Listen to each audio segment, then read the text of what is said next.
From Tally to Cali, It's time to wake up. Wake up! Wake up! Warchant.com is your ultimate Seminole sports source. And this is Wake Up Warchant, presented by Corner Pocket Bar and Grill. One more corner pocket. Now here's Warchant.com's Aslan Hajavandi And Corey Clark. Wake up! What is up, everybody? It's Wake Up Warchant, presented by the Corner Pocket Bar and Grill. Coming up on today's show, inferior opponent, superior performance, squaring up Florida State's mauling of a woeful Wake. Plus, hard not to look ahead when you realize what Florida State is and what's remaining on the schedule. And Clemson, not looking great for Dabo. Wake Up Warchant, presented by the Corner Pocket Bar and Grill, Tallahassee, Florida. CPTallybar.com, the website, 2475 Appalachia Parkway, the physical address. Go hang out there every day of the week for your lunch. They'll have a special waiting for you from 11 a.m. to 3 p.m. On Mondays, Victory Burger. Keep it going, everybody. Half-pound Black Angus burger includes lettuce, tomato, onion, and pickle, and a side dish of your choice, which includes either straight fries or curly fries, onion rings, potato salad, coleslaw, broccoli, side salad, tater tots, or freshly cooked potato chips. Usually $11.99, but on Mondays from 11 a.m. to 3 p.m., $8.99. Great value, everybody. We're all about value here on the program. Check out the Corner Pocket Bar and Grill. Don't forget, tomorrow, trivia night, 7 p.m., sharp. Compete, win, climb. Warchant.com, your ultimate Seminole sports source. Thumbs up, 5-star rating and review. Certainly would appreciate that. I appreciate you all folks being here. Let's bring the dude in himself. Back from a victorious weekend in the snake pit that the former snake pit, now annexed property of Florida State football. Winston-Salem. What is the name of the stadium now? Elysier? I don't even know the name of the stadium. It's whatever it is. It's now belongs to Florida State. A legacy. Sorry. A legacy. There you go. I couldn't remember that either. I was like, what does that even mean? I assume that's a business, but I've never even heard of it. 41-16 win. But how was it, Corey? And how are you?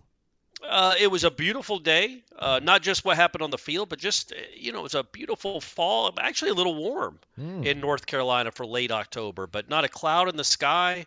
Half the stadium was garnet. It was a pretty cool day. Usually noon games at Wake aren't something that like stay with you for a long time, but I feel like that game and that just the environment and what the Florida State fans, how many showed up and showed out. That was a really cool environment, which you don't usually say that about a legacy elite. What would you call it? A legacy. A legacy. They're a credit union. A legacy stadium. They're a credit union apparently, which is good. Yeah, don't give your money to the big banks, everybody. Find something small and mom and popish. I think their baseball stadium is Truist Park still, though. Oh well. So they're covering all their bases. Hedging at Wake Forest. Well, they have to, right? Their future is very precipitous with what might happen in realignment, but that's another show for another day. You could hear the war chant on the TV feed, which I was watching the game with my brother and some of his buddies back home. What's like? Have you ever seen that stadium that overwhelmingly pro Florida State? It almost seemed like it was a coordinated effort just to shock and awe the Deeks. Yeah, it was nuts. No, I have not. I wrote about that in the column that still should be on the website. It's a couple days old by the time you're listening to this, but you could still read it. Yeah, that I've been going to this stadium since 2007, I guess, and 2008, and I've never seen anything close to that, even in 2013. It wasn't anything like that. Like it was just the whole side of this. It reminded me of Georgia, Florida, where one stadium was wearing black or disguised as empty seats, and the other side of the stadium is wearing garnet, and it was all garnet. And Norvell was kind of funny when I asked him about it. He's like, he goes, in pregame we looked out, and we're like, man, there's sure a lot of garnet here. This is going to be interesting. And then he didn't really finish the thought, but I think what we're supposed to assume he was thinking was like, man, this is going to be interesting. Like, are we going to have half this crowd?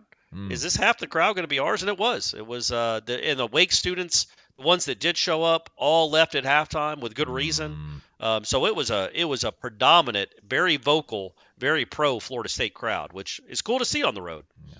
I think fairly or unfairly, Kirk Herbstreit kind of got the wrath. I guess Pat McAfee's getting the wrath now from the ESPN contingent or the Florida State Twitter folks that represents ESPN. But I think he just kind of threw Florida State out there for a upset alert.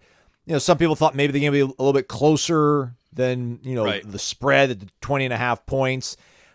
It wasn't beautiful in the first quarter, but it ended up being beautiful in the first half because of the way they kind of dominated in the second quarter there. But no Johnny Wilson. Trey Benson, reasserts himself. Keon Coleman remains problematic.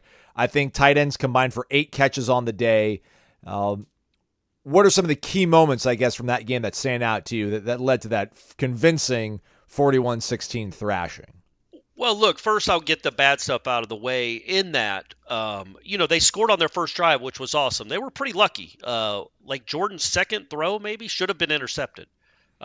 Keon slipped, and I'd seen him slip in warm-ups. He and Kentron both were slipping a good bit in warm-ups, and he slips on an in cut and kind of loses his footing in the DB that's right there. It's an interception where he catches it at the 45 and probably returns it inside the 20, and he dropped it.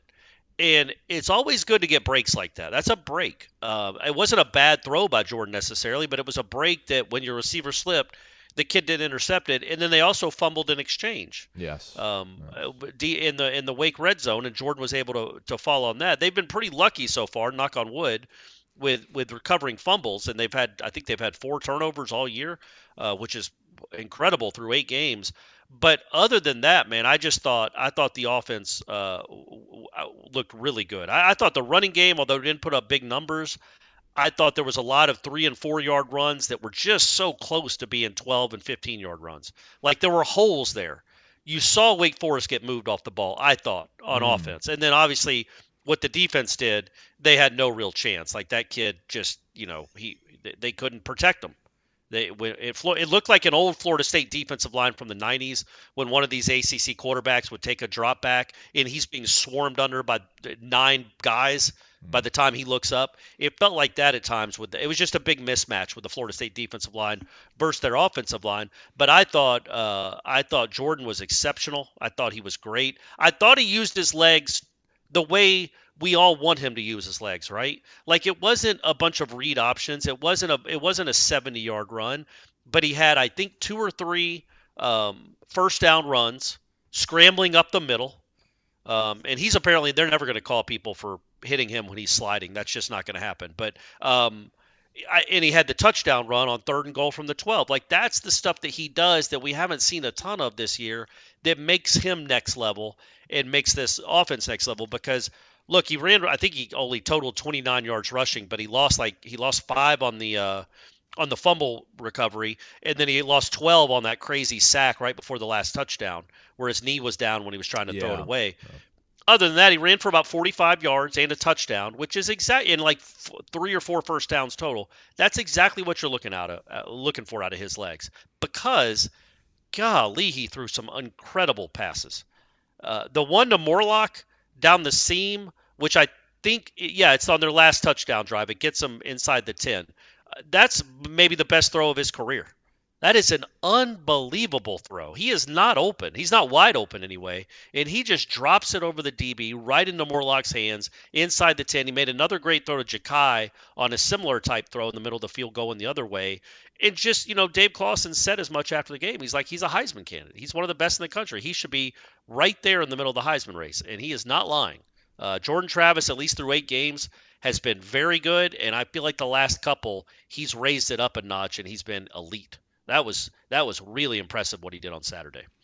I thought you said you were going to get the bad out of the way. There didn't sound like anything bad. Well, the bad about the almost interception. No, I got you. I was talking about the bad to start the game where they got a little lucky to score on that first possession. There was nothing lucky about the end result or the way offense putting up 530 yards of offense, but they were a little lucky to avoid a turnover there on that first drive. Yeah. It was wild, watching the game. With my brother, I almost felt like you were there. I mean, there's the screen pass to Rodney that, Rodney probably could have broke for a touchdown, but my brother's like, come on, don't let that take you down. And I'm like, oh, man, like if you only knew. I'm like, that's just like Corey's whole mantra. I was saying it as your brother was saying it. It's like, come on, Rodney, man, that should have been 6. You're too good a player to let that to get tripped up right there. Yeah, but it's the second quarter. I think it's 17-7. My brother's kind of quibbling a little about the offense. He's like, man, it's like these first drives, like we look so good. But then after that, for whatever reason, we just kind of, sputter out for a little bit. And they're like driving to make it 24-7. I'm like, hey, man, they're probably going to still end up scoring 30 points in this half. And it might not feel like a clean, flawless half. And we should stop hunting flawless and perfect. It's not going to happen, everybody. Just, you're You're going to punt the ball. It happens. But Right. it was crazy to see maybe a couple inefficient drives in that first half, but still this team able, against a capable team, I mean, statistically, defensively, quite solid, put 31 points on them in one half on the road. While there were upsets and other teams that struggle throughout the year, what do we continue what does this all come back to? The fact that, they're able to maybe have maddening moments, but ultimately look dominating continually week in and week out. Well, it's and Clausen was saying this during the week before the game. He's like, what do you take away? Like, you can't, if you take away something, they're good enough in the other thing to exploit you. And so if you do double cover Keon Coleman, all right, yeah, you probably should have, especially on the little just catch the snap and throw it to him at the line of scrimmage. I mean, what were they doing there? Give your guys a shot. But that was a ridiculous defense, and Jordan Travis even laughed about it. It's like, yeah, I was really confused there by that coverage. But, you double him. That's great. Then what do you do with Jaheim? And, typically you have Johnny Wilson. You didn't today, but Portier made a really nice catch down the sideline and made the play of his life on the touchdown that was called back. I mean, that's a great catch. I think that could do for his confidence what that kick return did for Deuce's confidence. Like, that was such a big-time play. It didn't count, but, man, what a snag that was. But, there, and then, okay, you take away some of the running game. Well, then you have the screens game off that. And unfair. Yeah, what they're doing. They got a with lot that. of stuff. They got a lot of stuff to use. They're coached well on offense, so they're schemed up well. But on top of that, they have elite talent at certain positions where it's just like, what can you take away? And look, man, they sputtered around a little bit in the second quarter. Well, one of them was you had a hold, which I think was the right call. I never saw the replay. I never saw the full replay, but the call on Roddick, I think he did kind of spin him on the 60-yard touchdown to Contron. But the OPI on Keon's just nonsense. Yeah, he's kind of, the guy grabs him, and Keon just kind of stumbles into a break, and then it's a 25-yard pass that doesn't count, where you go from a touchdown and then a first down, 35, yeah, to a third 38, like that you're about to take the game over then. But I was really, really pleased with the way they finished the half, because that is something that they haven't been great at. They scored 17 points in the last 5 minutes, or 6 minutes, something like that, including 10 in the last 90 seconds. Like, that was really good to see. They completely overwhelmed Wake, and when they had a chance to put the game away there in that second quarter, they took advantage and throttled them. And then the game was over. I know the third quarter left a lot to be desired, but you were up 34-7. I get it. But, man, when they had a chance to take the game over and put him away, that's exactly what they did at the tail end of the second half. And they sent everybody home so all the Wake Forest fans could go enjoy the rest of their Saturday, because it was a beautiful day. Yeah. I mean, the screen pass, we'll probably talk to Coach Atkins about that later today at the press conference, but everything, it's not even so much like personnel, right? When you talk about what you want to take away, I mean, we're talking about Keon. You want double Keon? Do you want to chip, or do you want to put a guy in front of Jaheim? Do you want to sell out to stop the run? But it's also, like, to your point about them being well coached on offense, just schematically, everything that seems to be leading up to something that's getting set up, it just seems to work out flawlessly. And listen, I don't know if Trey Benson busts off an 80-yard touchdown against name whatever team is ranked ahead of Florida State, or maybe a spot or two below Florida State, but he still would have got 25, 30 yards on that play. Rodney's was a successful screenplay. Just the depth, the level, the layering of the throws that we're seeing from Jordan now, him running the ball. Like, are we now starting to see maybe the turn? We're maybe not going to get that perfect game out of Florida State, but now they're starting to look like that level of dominance they had last year to close out the season. Or am I? Yeah, I would say starting since the I mentioned on the wrap after the game about the second half, the Clemson game, they've been dominant, and I would go a step further and say really dominant, like maybe as dominant as any team in the country since the kickoff return against Virginia Tech. Since Virginia Tech returned that kickoff for a touchdown, they went 58-3 over the next 5 quarters. Then what is that? 91-23 if you include Duke, and then this game. So you're talking about 130 to 40 in the course of 3.5 games. And I know these teams aren't as good as Florida State, but again, I just want you to look around. The teams don't win like this all the time. And this is really every game but Clemson. And even Clemson, they finished on a 24-7 run. But every game but Clemson, and this includes Boston College because they went on a 28-0 run against Boston College, where they just completely take over a game and clamp down a game. Yeah. They overwhelm them on both sides of the ball. That's and Clausen said that after the game too. He said this is as complete team as we've faced all year, which is like, well, yeah, man, no duh, but it's true. Like special teams, Fitzgerald finally missed one. If you're going to miss one, get it out of the way. Yeah, it's cool. When you're up by 20-something points, and there's 18 minutes to go in the game. It's a perfect time to miss. Let that be your last one. Mastromato, who I didn't think had a great day for him, still makes one of the biggest plays of the game where he punts him down at the 1 yard line. Yep. Deuce has a big return again when he comes out from the 5 yards deep and almost busts that one. Keon Coleman caught everything and had a couple of nice returns for 10, 15 yards. Those are extra first downs. They're not allowing any returns. The special teams have been very good. And then look at the defense, man. I mean, again, you look around and there are stretches in every game where you're like, yeah, this doesn't feel great. This doesn't look good at all. Ugh, this is kind of gross. And then you look up and you're like, okay, they had 200 yards of offense and 16 points. And they had 7 when it mattered. They had 70 yards in the first half. 51 was on one play. Just other than that, they completely, just suffocated that offense. Didn't give them any chance. Didn't give them any reason for hope, which is always a good thing. Didn't give them any hope. That's always a good thing. So I was really impressed with the defense yet again.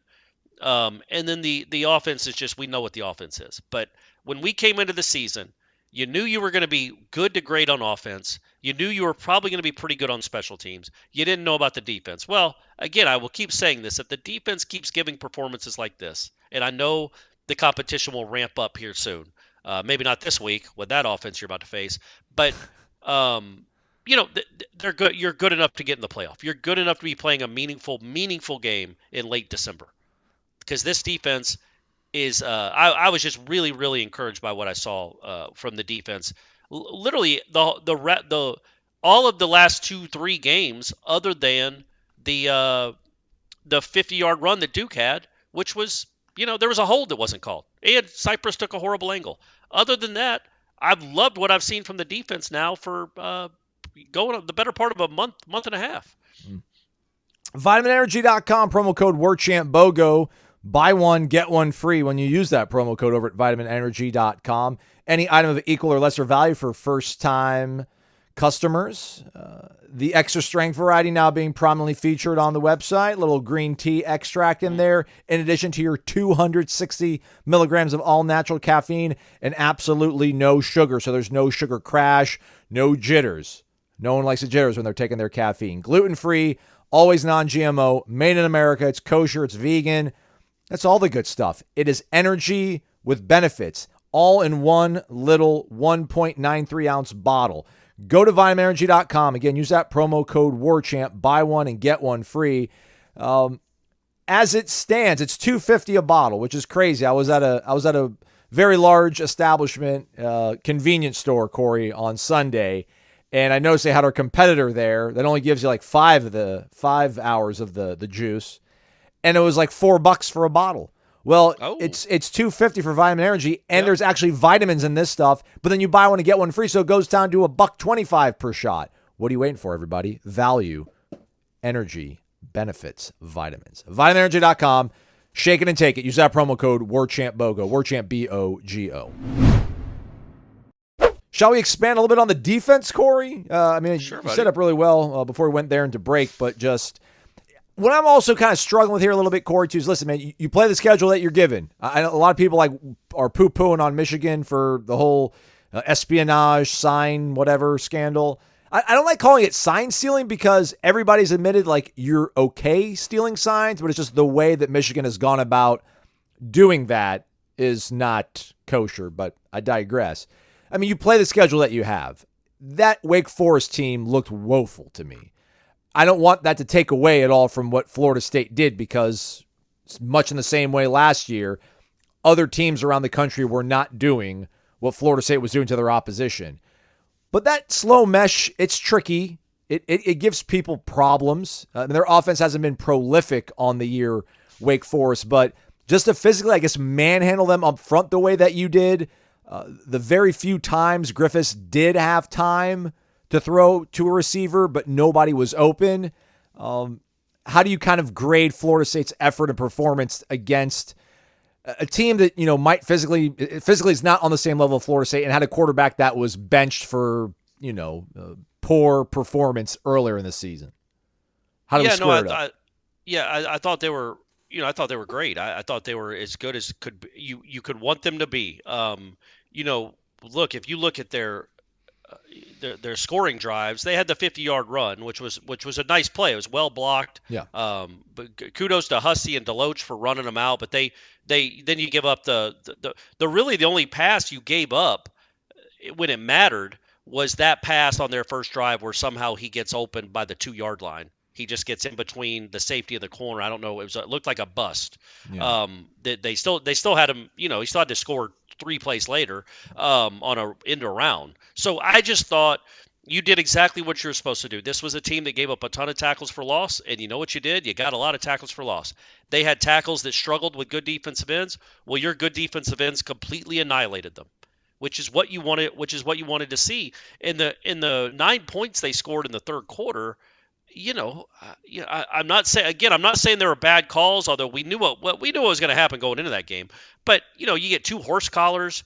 DJ Lundy gets flagged for tackling him too hard, I guess after the whistle or when the play was already thought to be done. So they got 45 yards on those drives and they were like, Byron Turner slings a guy down in the backfield by, I guess, his collar, which is like, that's going to be 2nd and 13, and the drive is over. Well, now they got the ball at midfield, and you did that twice, and you also had the Lundy penalty. So, the dumb penalties or the penalties that were called, I guess. Other than that, and you had a DPI on Shaheem Brown. Their offense had 60 yards, I think, in Florida State penalties. Other than that, I just thought your defensive line completely did what it was supposed to do. It completely annihilated a bad offensive line. Which, what else can they do on this particular Saturday? They held them to 7 points and 70 yards in the first half, which is exactly what you need against an overmatched team. So you know what I'm saying? It was like a mature, business-like, take care of business. Don't let them get any hope or feel good about themselves where this can be a game. And now it got a little bit dicey, I guess, in the third quarter, but when Fisk makes the tackle on the 2-point conversion – and they're still 3 scores ahead, you're like, okay, that's a wrap. They're not scoring 35 points. You're in good shape. Just don't turn the ball over. And they didn't. And then they put the game away with the Benson touchdown run. Man, I thought the defense really for 2 weeks in a row, although it's been against bad offenses, clearly, very bad offenses, they still dominated them. They dominated. They gave up less than 250 yards in each game. And when your front line starters are out there, they gave up almost nothing.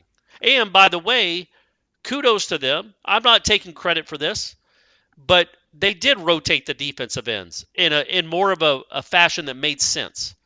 Like have Peyton and Turner out there. Have Edmond and Verse out there together. Don't quit subbing in the 2 at the time. I thought that helped. I thought always having one of your star defensive ends out on the field with a guy that's not as good made more sense than having both of your guys that aren't as good out there at the same time. I thought that paid dividends. I just thought the whole defensive line played very, very well, which it should have against a line that could not block them. Yeah. Now, is it going to play that well against Miami or Florida or whoever you see in the ACC championship game? Probably not. Like I said, after this week, the opponent ramps up. The offenses that you're going to face ramp up. But what else can you ask them to do other than dominate overmatched offenses? And I thought they did that 2 weeks in a row. And I'm starting to wonder. Listen, this season is such a week-to-week thing. We've talked about it. Miami has talent, but I don't think they're nearly coached well enough to be able to keep up with Florida State and not take the cheese on screen passes that this offense sets up. And I think the coverage holds up well enough that a guy like Tyler Van Dyke that hasn't been all that great in his decision-making or his accuracy is not going to be able to protect the ball enough in 60 minutes. So not to say the Florida State's going to run away with those games, but I'm not nearly as concerned maybe as I was a week ago. Kind of seeing the way that Miami played, obviously the way It's that weird. Florida. We'll talk about it when we get to that game after this one, but it's like, man, but there's always the worry. It's like facing a basketball team or a basketball shooter, like a really good shooter or a guy that's proven he can be a good shooter that's like 3 of his last 19 from 3.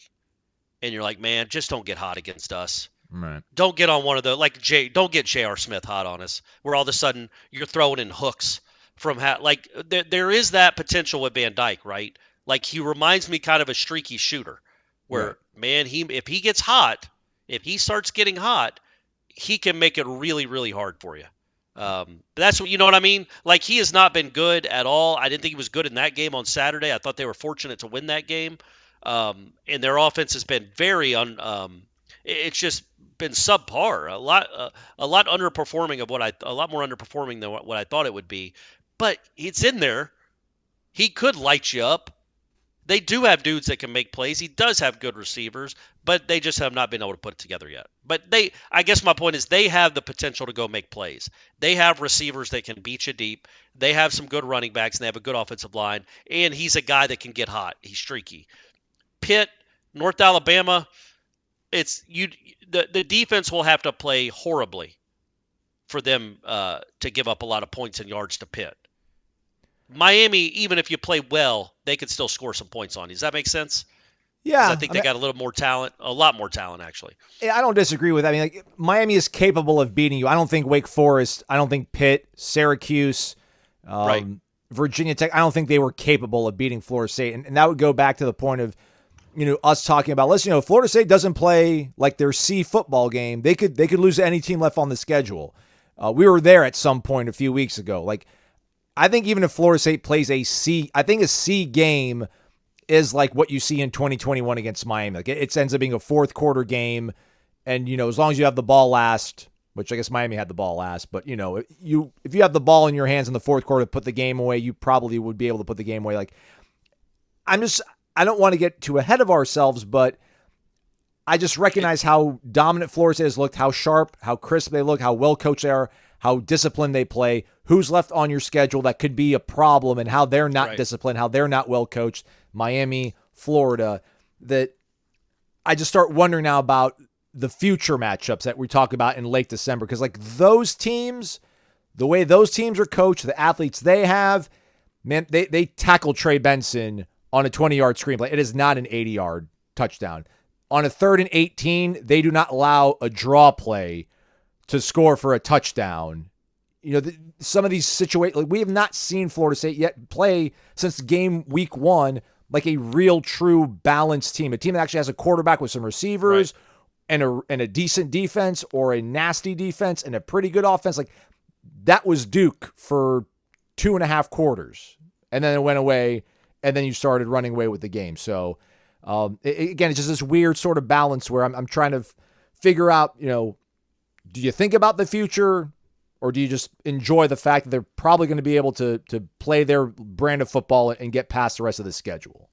Yeah, it's hard not to, right? It's hard not to look ahead a little bit. I feel like, well, I'm certain that if they win on Saturday, they're in Charlotte. Yes. There's actually a chance that even if they somehow lose the last 2 ACC games, they're probably still in Charlotte, right? Because they would be tied with North Carolina. Yeah, and Louisville, Louisville would probably. Yeah, Louisville's only got 1 loss, so odds are they're probably already in Charlotte. At least they have I don't know what the percentage is, but if they win this weekend, Saturday, they're in Charlotte, and it is hard not to look ahead, because when you play, in my opinion, as well as they've played overall for the last month, it's hard not to look at the schedule and go like, well, you shouldn't lose to that team. You shouldn't lose to that team. You should be, you quite honestly, you should be 11-0 going into the swamp. You can't ever just assume a win in the swamp, but you'll be favored in that game, especially if you're 11-0, and who knows what their record will be at that point. They did not play all that well against Georgia. Yeah, they got Arkansas. It's crazy, man. They got Missouri. They have a legitimate football game before Florida State. Yeah, they do. They do. And I think Georgia plays a legitimate football game before Ole Miss. Before Georgia Tech. I think Georgia plays Ole Miss the week. I don't know what the SEC like just straight up switched their scheduling model. It's awesome. It's great. It makes that last weekend before Thanksgiving actually watchable. I'm all for it. But Florida State will be playing North Alabama. So, but anyway, so I think when you look at how they played and you look at the relative weakness of the 4 games that are left, none of them are ranked. Miami is probably the most talented of that group, but it's also another games at Florida, and it's easy to think, man, they should be 12-0 playing Louisville or North Carolina and Charlotte for a place in the championship game. But again, I would just hesitate a little bit on that because of how much football we've watched the last few years and how no win should be taken for granted, even against a Pitt team that I don't. Aslan, did you see what Narduzzi said after the game? Yeah, they might roll over on him. That they might it might be their rallying cry. It'll be very interesting. You would think they would roll over. You would think he'd have to explain, send a mass text to the team or a mass email, have like 5 team meetings to try to explain his thoughts. But for the people that don't know, after Pitt got absolutely lambasted by Notre Dame, 58-7, I think, and their starting quarterback threw 4 picks. Narduzzi said we lost a lot of good players in the transfer portal. I thought we got some ourselves, but we didn't. They lost in the draft. They lost a lot of guys in the draft is what he said. I also thought he said the portal hit them, and he thought they went to the portal and got good players, and they clearly didn't. Yeah. Something like that. Something that's a bit of a paraphrase, but not much. So he basically said we don't have good players, and he's like, well, that's on me. But he's basically calling his players not good, which – I don't know. People kind of took offense to it, but I mean, his players have eyeballs. You want me to play it? You want to listen to it? Oh, sure. Yeah, if you got it. There we go. When you lose like you lost today, you had a tough one last week. Why is it? I'll go back. I mean, as a football coach, you lose a lot of good players a year ago. You think as a coach you're gonna replace them. We obviously haven't. And again, it starts with me. I didn't do a good enough job coaching today, and put it on me. And we got to make plays. But they got to make plays, though, Corey. Put it on me, but they got to make plays. So I like that. I like that, by the way. I thought we brought in whatever he said. I thought we brought in good players, but we haven't. Yeah. And look, man, Pittsburgh is 116th in the nation in total offense. They're 99th in scoring offense. They somehow beat Louisville. If you watch that convincingly. Yeah, but there was a pick six. There was another interception, long return that set up a score. Their offense has been not great, and their defense clearly just kind of gave up on Saturday in South Bend. Even then, two of Notre Dame scores. One was a interception return, a pick six. Another one was a punt return. They are not. They should not. You are much better than them, and if you play well, you should win convincingly. It is a little bit of a look-ahead game because they know what's coming the next week, but. The one thing that you like about this team is you don't see a lot of look ahead in them, do you? Like they just go out there and they take care of business. They have stretches where they don't look good, but I don't think it's because they're just going through the motions or expecting to cruise. I think it's the nature of sports. Sometimes you have a stretch where you don't play well for a portion of the game, but I think they take every opponent seriously. And I think you just look at what they've done. Like they take every opponent seriously. They don't seem to be a team that looks ahead. If I had wood around me, I'd be knocking on it. Hold on. There we go. But they're a grown-up, mature football team. And, when I was watching Georgia, I didn't watch the game. I watched the highlights of the game mainly. Look, man, Georgia against Kentucky, who, by the way, has fallen off a cliff. And then this game against Florida. Again, not a great team, but Georgia looks exceptional. Georgia played great. They look like, they probably are the favorites to win a national championship, and they're number one in the country for a reason. And then you start thinking, well, Florida State, are they that good? Are they that talented? The answer is no, they're not. But does Georgia have a bunch of 23-year-olds and 22-year-olds and grown men and dudes that have been in college football for 4 or 5 years and have come from the places that Florida State has come from, that didn't just have a five-star life since they were 16 years old? Florida State has that going for them. They're not as talented as Georgia. They're probably not as talented as Alabama. Probably not as talented as Michigan. I guess the NFL draft will tell us the truth. But, man, Florida, you just love the makeup of the team because they do take every game seriously. They don't overlook anybody. They came out after probably their most exciting game of the year, save for LSU. That game against Duke, just the crowd, the environment, the way they turned it on in the fourth quarter and rolled to that win. That had to be one of the most exciting moments of the year. Maybe one of the most exciting moments in any of their college careers. The next week, they're playing a 4-3 Wake team that lucked into a win against Pittsburgh at noon on a Saturday in front of 31,000 fans. And they're up 34-7 at half. And had a touchdown taken away on a hold. Like, they went out there and kind of annihilated them. I love that mindset. I love the mindset that they've shown the last few weeks. Really, the whole season, save for the second half against Boston College. Yeah. What's crazy, I'm trying to see like mock drafts and on the fly here. And like Keon and Jared are sure a lock, I want to say, to be first round picks. Seems that way, yeah. Yeah, and I'm trying to see just any Georgia player, and you have to get down to like into the mid-20s before you see a Georgia player pop up. And like Amarius Mims, I don't know when they PFF published this, but he's like you mean Benedict Arnold? Yeah, some call him that. Some call him that. Yeah, him and Kamari Lassiter, who I guess is a cornerback for Georgia, like those are the two players that are also like first round picks. Like, so I don't know, maybe once the draft rolls on into days 2 and 3, maybe Georgia. But also this year, right? Like they have some guys that are underclassmen that are great, but they're not draft eligible yet. Yeah. Meaning, again, you have. But this is your year then. That's what I'm saying. Yeah. That's what I'm saying. You look around the country, and even though Georgia is more talented than you, probably from player 1 to player 85. They have more depth. By the way, Marvin Jones Jr. played in that game and played pretty early. I think he might be part of the rotation now. He's a redshirt freshman. So, but anyway, my point being, they have a more talented roster 1 to 85. But you can't. There's no price tag for. There's no substitute for that kind of experience and just being in a college weight room for 4 or 5 years. I just think I'm really interested if Florida State can get there. And again, it is a big if. Trust me, I know that.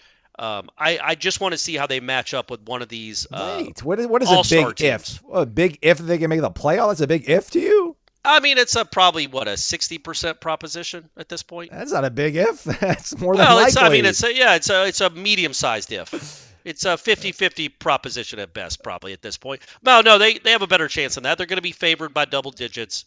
If they keep winning, they'll be favored by double digits in every game they play. But again, I just say it's college football, so they have to go undefeated. They have to win their next 5 games. And the odds of that are probably 55 to 60%. But if they get there, I want to see what this team of grown men experienced from all these different journeys that they've gotten to versus the all-star team. The high school team, the Under Armour All-Americans. What does that look like? Because I don't think it'll look like the TCU game last year. I just and when you break it all down, I was thinking about when I was watching the game on Saturday, when it was 10-7. I'm like, man, at the end of the day, this is Mitch Griffiths versus Jordan Travis. Mm-hmm. This isn't a matchup. And then you look at the game this week, and again, crazy things happen. I get it. I'm not jinxing anything because I'm calling it ahead of time that crazy things happen. But it's Jordan Travis versus who? Christian kid Villot. that just threw 4 picks. Yeah. He got benched. Is it going to be Jerkovich? Are they going to go back to him? Like, the kid just threw 4 interceptions. I think Narduzzi finally admitted the other week that he has been practicing at tight end a little bit. He finally admitted Yeah, but he said he also is a quarterback, Jerkovich. Yeah. So, but he didn't play in that game. So maybe they stay with the freshman, but he did not look very good against the best defense he's seen this year. Florida State's probably not as good defensively as Notre Dame, but they're in the same ballpark. But anyway, it's Jordan Travis versus him. And then it's Jordan Travis versus Mertz. And it's Jordan Travis versus Taylor Van Dyke. Tyler. Like it's Tyler, sorry, whatever. I'll call you Tyler when you stop throwing picks. I'll get your name right when you stop throwing picks, man. Good grief.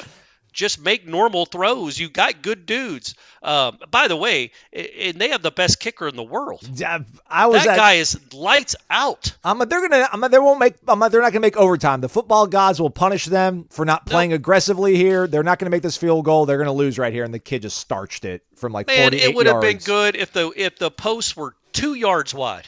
Yeah. I mean, it was crazy. It was right down the middle, and he crushed it. That kid, and he's the brother of the other kid they had during COVID. Yeah, the Borregales family, man. Yeah. The Borregales, they're like the Zendayhastas of The 2020s, The man. Grammaticas. They're coming out of nowhere. The Yeah, it's Aguayos. nuts.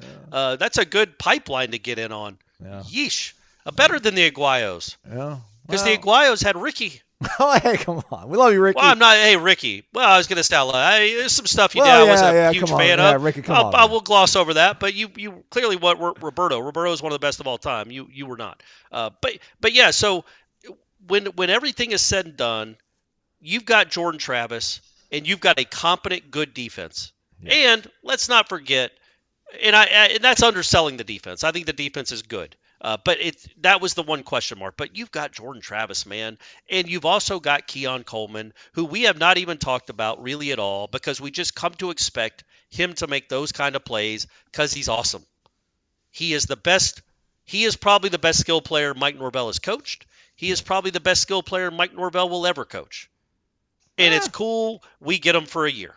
We get to watch him up close for a year because he's awesome. And his personality is great. Just everything about him and the way he carries himself is just, I think it exudes. It exudes exactly what you want that receiver room to exude. Like, he is awesome. He knows it. And I think it rubs off on his teammates. They're all very humble. And he is too in a certain way, but he's also in a funny way. Yeah, in a funny way he is. Yeah. But he's supremely confident, and you need a couple of those guys. So yeah, absolutely. Like, you love need a it. verse. So Yes. I don't know that he doesn't have the same personality as Verse, who by the way got stitches. I don't know if you guys watched our post game interviews, but he got stitches. That's why he left for about 10 plays, 12 plays. From that eye poke? Yeah, he got he said he didn't even know how many it was, but he had stitches. Jeez. And so that's why he was gone for about 10 minutes. They were stitching him up, and then he came out there and got 2 sacks. I don't think Coleman has that personality, like he's the alpha in the room, like the champ is here, like Jared Verse would be. But man, he just knows he's awesome. You see the clips of him shaking a guy and then laughing at or pointing at him, even on a run play. You see him just catch a ball one-handed as if he's in the backyard with his nephew. And he's in a college football game against a scholarship cornerback. And he's just catching it one-handed and just like, yep, this is what I do. And the way he dismissed the same kid on the 2-yard catch that he turned into a 30-yard touchdown, plus all the other plays he's made, you can't help but go into every game you play the rest of the way saying to yourself, well, they might play well. They might play above their heads. Well, we've got 13, we've got number 4, and we've got number 5 on defense. And also, and that doesn't even count Jaheim Bell, Trey Benson, Johnny Wilson, Morlock, the other defensive lines, Lovett, Fisk, Peyton, Shaheem. Like, you just got a lot of really good football players, man. Renardo, you've got some really good football players, good special teams. There's no reason you shouldn't win out. Football happens, you might not. But after the last month, specifically these last 2 or 3 games where they have kind of just taken control and putting a chokehold on the game when it mattered, when the game was in doubt, there's no reason you shouldn't win the next 4 games. I just think they've been really impressive here lately. Yeah, I know people are yelling like, I need to say the Oklahoma game, and it's like, man, like Kansas though, again, like Kansas, that Lance Leopold guy, like this is just what he does. Like he just seems to have like a really disciplined, sound football team year in and year out. Like it's been Texas getting the business every year since he's been at Kansas. Weird weather, and like Oklahoma got it. Like it was Oklahoma's turn to get it. Like I don't think Pitt, Miami, again, man, Miami has talent, but I just don't think they're well coached enough to overcome being on the road and playing a team that's more talented than they are. Well, I think they're the ones, though, that if you play in Florida, too, because it's at the Swamp, but if you play a C-plus game, they can get you. They have to play A's. They have to play the best games of their seasons, and you have to play a C to win. Yes, right. But I think they could get you. Like they have the potential to do that. Pitt, you would not think that even if you play a C game, not an F, which means like 5 turnovers, a blocked punt, just a defense plays awful. If you just play a C game, I don't think Pitt has enough to get you. No matter how well they play, they don't have the potential to play that A game that can beat you when you play a C. Miami does, and Florida does because of they got some playmakers. They do have some dudes on offense, and Mertz isn't gonna beat them. He's not going to have 4 turnovers. So, yeah, he's a veteran guy too. But, yeah, man, it's hard not to look ahead for the whole last month. We're in November now, essentially, and it's hard not to look ahead and think how close they are, how they're staring down 12-0. They're staring it down. Like I said, they'll be double-digit favorites. They're 22-point favorites this week. They'll probably be, I would guess, 14-17 if they win this week, which you hope they do. They should be 14-17-point favorites against Miami, I would think. And then we'll see after that. But there's a chance they're double-digit favorites the rest of the way. Which also, if they win this week, it guarantees a 10-win season. Which stop it! We're past keep stacking that. those bad boys up. Yeah. Just keep stacking them up. That's a Yeah. good first bucket, first box to check. Yeah, let's talk about that here in a second. But first, though, mybookie.ag promo code is WARCHANT. That's an instant cash deposit promo code for first-time customers over at mybookie.ag. I mean, Jordan Travis says disrespectful covering Keon Coleman one-on-one.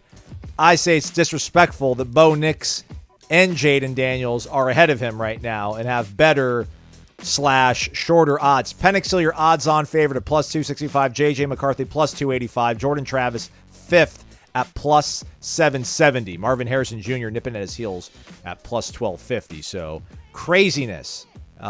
You should have gone in at the plus 1250 we told you about at the season start, but this is probably the last exit before he has a showcase game against Miami and does something big.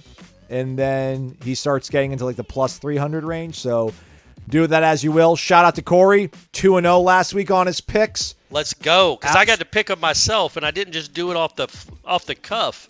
I actually took about 6 minutes to figure out what I wanted to bet on. But I forget what my bets were, so you got to remind me. He's been allowed to do that all year, folks. He's just chosen not to do it. That's my fault. Yeah. You picked Syracuse to get hammered by Virginia Tech. Yes. Yeah, I nailed and that one. you laughed at Miami getting 19.5 against Virginia. So I didn't just win those bets. I won them convincingly. Easy street. You guys, if you took Corey's picks, you cruised. Meanwhile, I biffed on my over on Boston College UConn. And what happened there? I don't know. That's a weird game. And we just skated by on the Wisconsin-Ohio State game. It was plus 14.5. And, like, Wisconsin had the ball with, like, no shot. And I'm like, man, they're going to throw a pick six, and they're going to lose by 21. And we're going to – but no, they didn't. And then Ohio State took mercy. So I've remained 1-1 on the year. Corey, though, surging at 2-0. Tune in on Thursday. We'll give you our picks again for the week. MyBookie.ag, promo code WARCHANT. All right, Corey, on the way out, you talked about 10 wins. I poo-pooed it. Yeah, a little bit, but, not entirely. Clemson not going to enjoy that this season. Nope. It is a mathematical impossibility for them to win 10 games, so their streak ends. They did not eclipse Florida State's run from the dynasty era. Sorry, Dabo. Man, they lost to North Carolina State, and, Klubnik not looking great. It's our conference again, huh? For however long we're in this conference. I mean, it seems like it. We'll see how the next month goes because you got to play somebody in Charlotte. But yeah, man, they're I wouldn't say real trouble, but if he doesn't change his philosophy, which for me, I would think this is rock bottom for Dabo. Like he thought he was going to get fired after whatever the 2010 season, and then he got the AD gave him a vote of confidence, and the program took off. And since then, he's experienced nothing but incredible success. And now he's 4-4. I think he's 5-6 in his last 11 games versus the Power 5. And again, it reminds me of when Florida State was going downhill with Bobby. Because when they started, Coach Bowden, I don't know why I called him Bobby, like we're buddies or we're equals. And when you see him in the afterlife, though, you're going to say, "Hey, Bobby," or will you say, "Hey, Coach, how you been?" I'll say, "Hey, buddy." Okay. Because that's how he treat me. You don't remember my name, do you, Coach? No, that's right. But I would, but I always remembered that, and this was before I even started covering the team. I was just following them as a fan that grew up with them. They would always point out how they were just barely losing these games. We're so close. We're a play here and a play there. We're 2 plays away, and Clemson has been. They're a play away from beating Florida State. They're a couple of plays away from beating Duke, even though that was 28-7. Obviously, they're a play away from beating Miami and a play away from beating NC State. They're all one-score games. But the real Clemson would never be in a game in the fourth quarter with 3 of those 4 teams. The fact that you're in close games is the problem. And I don't know if Dabo has realized that yet. and if it matters to him yet. Because I think we'll see what kind of competitor he is. Because to keep up in this day and age in college football, he has to change his philosophy. He just has to. This ain't cutting it, man. You just lost a pretty mediocre NC State team. And your offense is awful. And you promoted from within. We've seen all this before. We saw it in Tallahassee 20 years ago with a pretty headstrong coach that had enjoyed incredible success and knew better than everyone. And it even happened to him. So it'll be really interesting and fascinating what happens to Dabo. And that's something to clock as we go into the offseason, as we go into December and then into next year, is how's he going to handle the portal in the NILs? You're just going to keep doing what you're doing? Because I have a feeling the fans aren't going to be happy. I also wonder about the players. Like, might have a few more guys in the portal than you're used to. Like leaving the program. And how are you going to replace them? Klubnik, man. Klubnik, is he done?